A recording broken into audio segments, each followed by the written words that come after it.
new speaker to the parliament, Kiros. Good after the new speaker at the parliament, Master Mtukufu. Kiros, I'll clap your hands by welcoming Mr. Oboso Boss. You are welcome, sir. You are welcome, what? Sir! Now, Mhosa to play. Mhosa to what? Pray. Remember, Mhosa don't want to find any problem in leadership. In leadership. That's why Impuga is out. That's why Bobo Wine is out. That's why Bedi Wanika is out. That's why most of the generals are out. Like this, like that, like that. Mubalebe Babuganda. Mulimwabaganda. A fool is a fool. Whether you saw the needs of shiny lips or not. I like you, Kiras. Do you like me? Yes. Namba imagine. Betuli embateta. Betuwani kubala. Walanga tudamu. We don't know how to count because even the votes we did not count the same way. Yes. Here are forms of Waziraba. Now, Kiras, the government now is balanced because the speaker is Obos.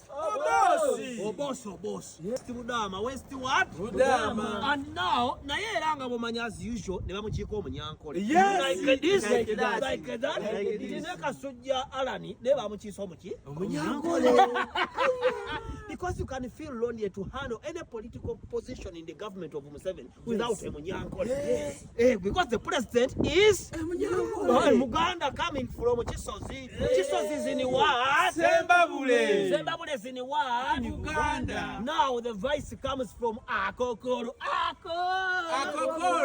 Now this government Nyuma. Now Kirash, what we want to play, I'm asking you. Yes. What has changed? It reminds as soon as no sooner. Hadi. Obos. Kiringidi. On the chair. Of Anita Mungo. Zan. Hidash. Obos we are in Yakuntebe Anita Mong. In Yaria Kadago originally. Bichi byakyusizzaako monke one enyambala ekoze etya the dress code instrument is changing enyambala ekoze eki monke two waliwo awandika aboogera.